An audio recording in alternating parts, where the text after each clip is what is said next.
جانی سی راحت لے رہی تھی، مگر قدرت کو بھی ان دونوں کے رشتے کو مزید مضبوط کرنا تھا۔ اسی رات موسم نے پلٹا کھایا اور شدید آندھی کے ساتھ بارش شروع ہو گئی۔ ابراہیم جو پہلے ذہنی تناؤ کا شکار تھا، اسے سردی لگ گئی۔ آدھی رات کے قریب اس کا جسم تپنے لگا۔ وہ اپنے بستر پر کرا رہا تھا۔ شدید بخار نے اسے جکڑ لیا تھا۔ اس کے حلق سے پانی مانگنے کی آواز بھی نہیں نکل رہی تھی۔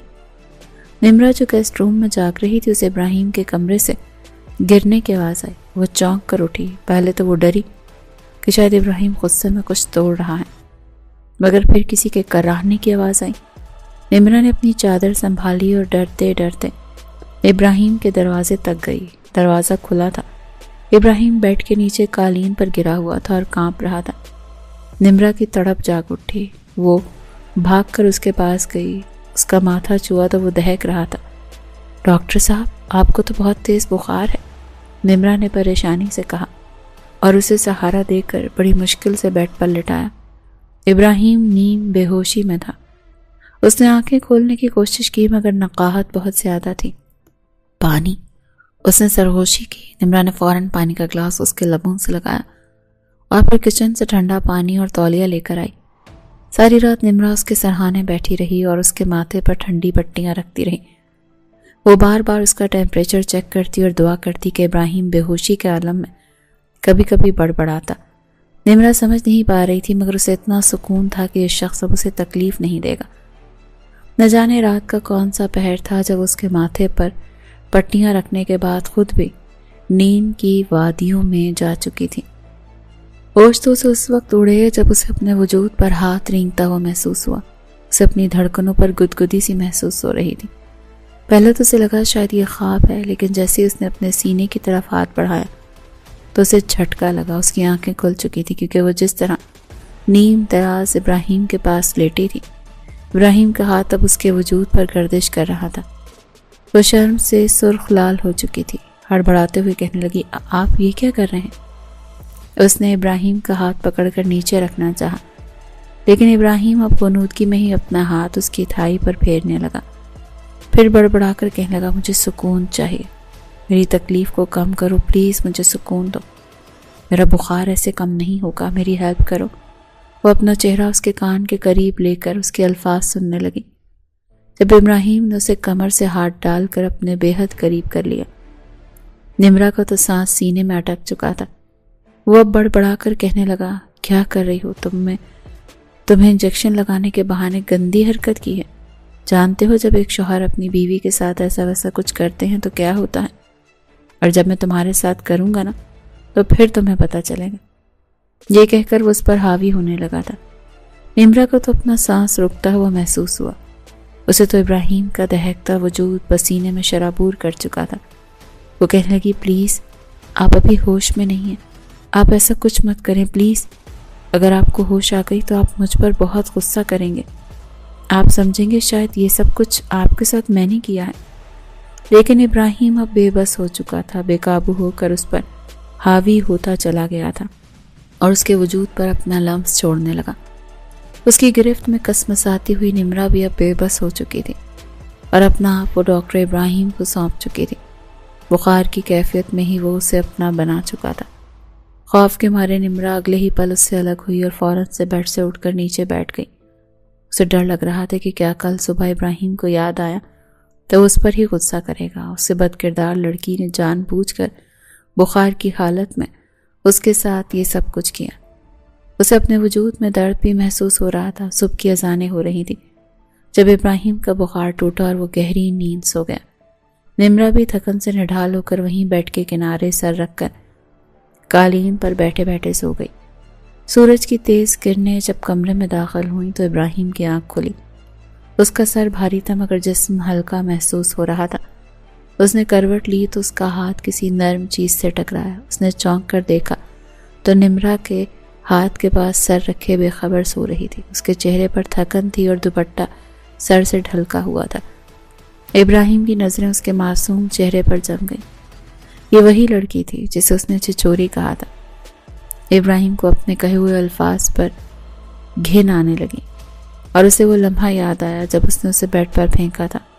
اور کتنے ہی گندے الفاظ کہے تھے، اس نے دل ہی دل میں سوچا۔ اس نے آہستگی سے اپنا ہاتھ نمرا کے سر کے قریب کیا اور اس کے بالوں کو چھونا چاہا، مگر پھر رک گیا۔ نمرا شاید اس کی حرکت پر جاگ گئی۔ اس نے ہڑبڑا کر آنکھیں کھولیں اور سامنے ابراہیم کو جاگتے دیکھ کر فوراً سیدھی ہو گئی اور دوپٹہ درست کیا۔ آپ ٹھیک ہے؟ بخار اترا؟ اس نے گھبرا کر پوچھا اور اٹھنے لگی۔ ابراہیم نے اسے نہیں روکا، مگر اس کا لہجہ برف جیسا نہیں تھا۔ میں ٹھیک ہوں۔ تم ساری رات یہیں بیٹھی رہی؟ نمرا نے نظریں جھکا لی۔ جی، وہ بخار بہت تیز تھا، میں اکیلا کیسے چھوڑ دی؟ یہ سادہ سا جملہ ابراہیم کے دل میں اتر گیا۔ شکریہ، ابراہیم نے مدھم آواز میں کہا۔ یہ ایک لفظ نمرا کے لیے بہت بڑی بات تھی۔ وہ حیرت سے اسے دیکھنے لگی۔ جاؤ آرام کر لو، تم تھک گئی ہوگی، ابراہیم نے نرمی سے کہا۔ نمرا سر ہلا کر کمرے سے نکل گئی، مگر اس کے دل میں پہلی بار خوشی کے پھول کھلے۔ اسے لگا کہ شاید اب اس کی سختی میں نرمی آ جائے گی، اور واقعی ایسے ہی ہوا۔ اگلے چند دنوں میں ابراہیم کا رویہ یکسر بدل گیا۔ وہ اب گھر آتا تو دروازہ زور سے نہیں کھولتا تھا، نہ ہی کھانے پر نقص نکالتا تھا۔ ایک شام جب ابراہیم گھر آیا تو اس کے ہاتھ میں چند شاپنگ بیگز تھے۔ اس نے نمرا کو آواز دی۔ نمرا آئی تو اس نے بیگ صوفے پر رکھے۔ یہ تمہارے لیے ہیں، اس نے بغیر نمرا کی طرف دیکھے کہا۔ تمہارے پاس کپڑے نہیں تھے اور کچھ ضرورت کا سامان، دیکھ لینا۔ نمرا حیران رہ کے اس نے بیگز کھول کر دیکھے تو اس میں چند خوبصورت نفیس رنگوں کے سوٹ، جوتے اور ایک موبائل فون بھی تھا۔ نمرا کی آنکھوں میں آنسو آ گئے۔ اس نے پوری زندگی پھٹے پرانے کپڑے پہنے تھے، سوتیلی ماں کی اترن پہن کر گزارا کیا تھا۔ آج پہلی بار کسی نے اس کے لیے نئے کپڑے خریدے تھے۔ یہ سب میرے لیے؟ اس نے بے یقینی سے پوچھا۔ ہاں، اور کس کے لیے؟ اس گھر میں کوئی اور بھی رہتا ہے کیا؟ ابراہیم نے مسکراہٹ دبانے کی کوشش کی۔ اور ہاں، آج سے تم میرے ساتھ ڈائننگ ٹیبل پر کھانا کھاؤ گی۔ کچن میں چھپ کر کھانا کھانے کی ضرورت نہیں ہے، تم میری بیوی ہو، نوکرانی نہیں۔ یہ جملہ اس نے اتنی روانی میں کہا کہ نمرا کا دل دھک سے رہ گیا۔ بیوی کا لفظ ابراہیم کے منہ سے سننا کسی معجزے سے کم نہیں تھا۔ اس رات کھانے کی میز پر خاموشی تو تھی، مگر وہ پرانی زہریلی خاموشی نہیں تھی، بلکہ ایک پرسکون اور سمجھوتا کرنے والی خاموشی تھی۔ ابراہیم نے نمرا کی پلیٹ میں خود سالن ڈالا اور نمرا نے کانپتے ہاتھوں سے نوالا لیا۔ اسے لگا جیسے وہ دنیا کا لذیذ ترین کھانا کھا رہی ہو۔ وقت کا پہیہ گھومتا رہا اور ان دونوں کے درمیان برف پگھلتی گئی۔ ابراہیم زبان سے معافی نہیں مانگتا تھا، بلکہ اس کے عمل سے ثابت کر دیا تھا کہ وہ بدل چکا ہے۔ وہ نمرا کا خیال رکھتا، اس کی چھوٹی چھوٹی ضرورتیں پوری کرتا اور کبھی کبھی اس سے ہلکی پھلکی بات بھی کر لیتا۔ نمرا کے دل میں جو ڈر تھا وہ آہستہ آہستہ عزت اور پھر محبت میں بدلنے لگا۔ اسے ابراہیم کا سنجیدہ چہرہ اب اچھا لگنے لگا تھا۔ اس کے گھر آنے کا انتظار کرتے اور اس کے لیے مزے مزے کے کھانے بناتی تھی۔ ابھی ایک امتحان باقی تھا۔ نمرا اب بھی گھر سے باہر نہیں نکلتی تھی۔ اسے لوگوں کا ڈر تھا۔ وہ سوچتی تھی کہ لوگ اسے بد کردار کہیں گے، لڑکی کے طور پر جانتے ہیں جس نے اسپتال میں تماشا لگایا تھا۔ ایک خوشگوار شام ابراہیم جلدی گھر آ گیا۔ اس نے گرے رنگ کا 3 پیس سوٹ پہن رکھا تھا اور بہت ہینڈسم لگ رہا تھا۔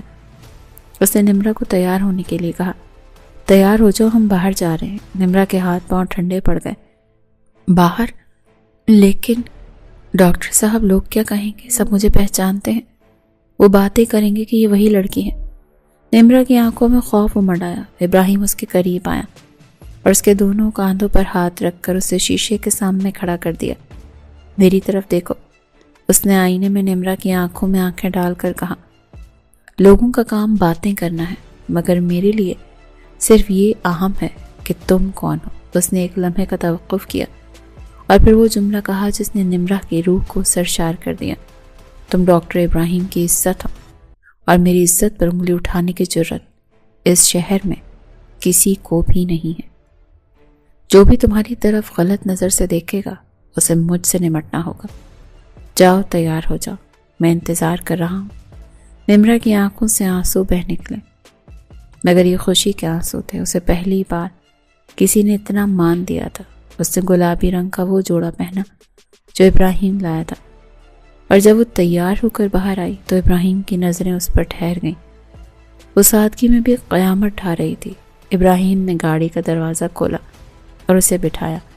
وہ اسے شہر کے سب سے مہنگے ریسٹورانٹ میں لے گیا، جہاں کی روشنی اور ماحول نمرا کے لیے کسی خواب جیسا تھا۔ شروع میں نمرا جھجک رہی تھی، وہ آس پاس بیٹھے